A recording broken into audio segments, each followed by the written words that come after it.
how did you create the concept of starting a nonprofit from at a young age, I would say, in your early years? Let's just start from the beginning. Tell us a little bit about you and where you're coming from.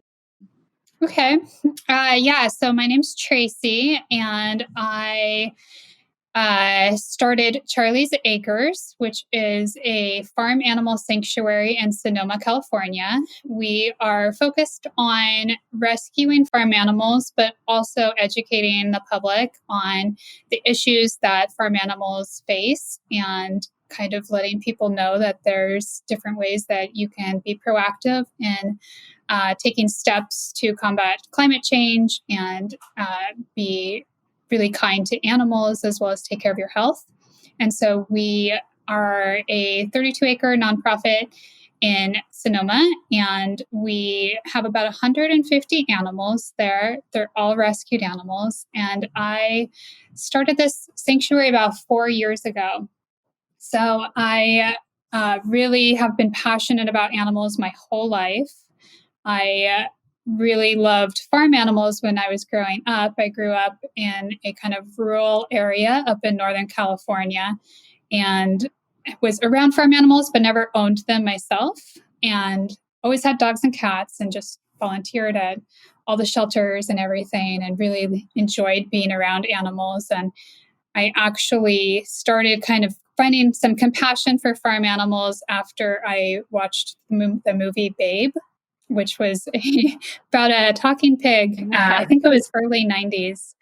And I realized after I watched that movie, I didn't want to eat animals or eat pigs, at least. And that was like my start. I was like, okay, I don't want to eat pigs anymore. They seem really smart. And I just kind of started gradually going down a path of eliminating animal products in my diet and kind of learning more about the issues, and ended up where I am today, which starting a sanctuary for these animals, as well as trying to kind of let people know about my journey and how you can be involved as well.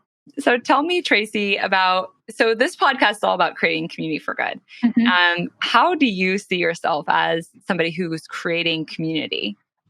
I feel like I am creating a community of people who are interested in helping animals and also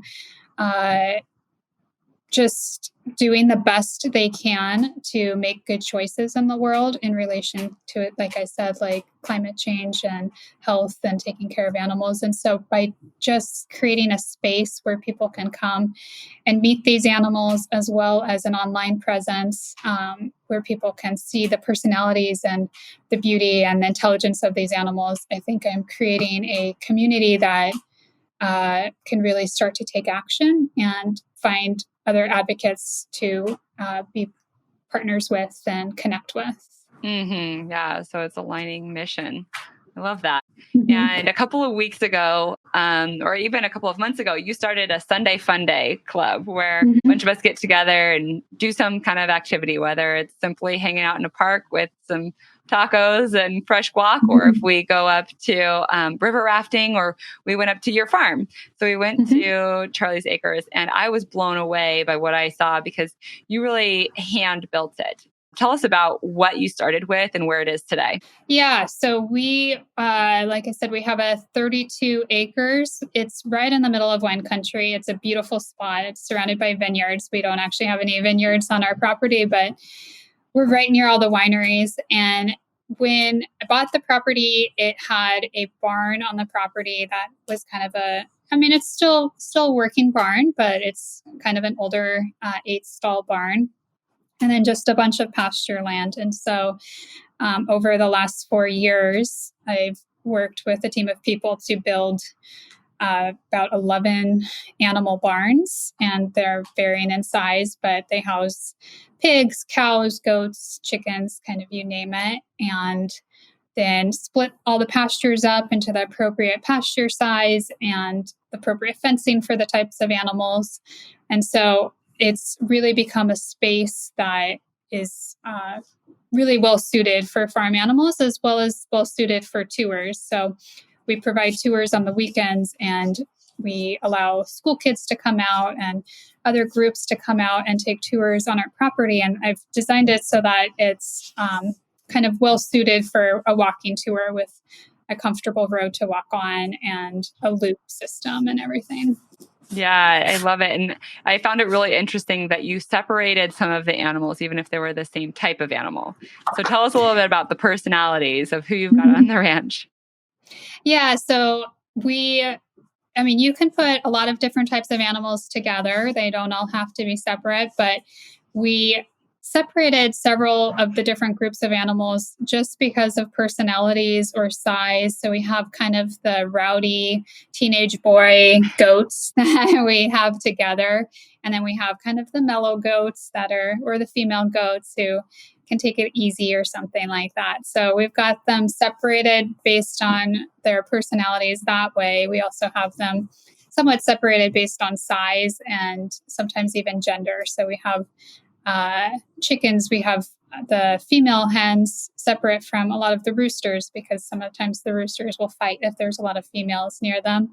So we've really figured out like who really fits where and where they can kind of sort and stay together. And all of them have such unique personalities. There's stories about all of them that we could be telling, about Petunia, the pig who came from a laboratory, who she is kind of the matriarch of her little potbelly bunch, and she pushes everybody around because she's been there almost the longest. And then we have Louis, who is the little goat who he got bullied by the male goats, the teenage boy goats, and so he had to come and live with the ladies, but he loves to play with kids. So every single animal there has a unique personality and a unique story. And we try to, when people come to visit, we really try to give those stories to people so they can see that this goat or this cow or this pig is just like their dog at home and their cat at home, and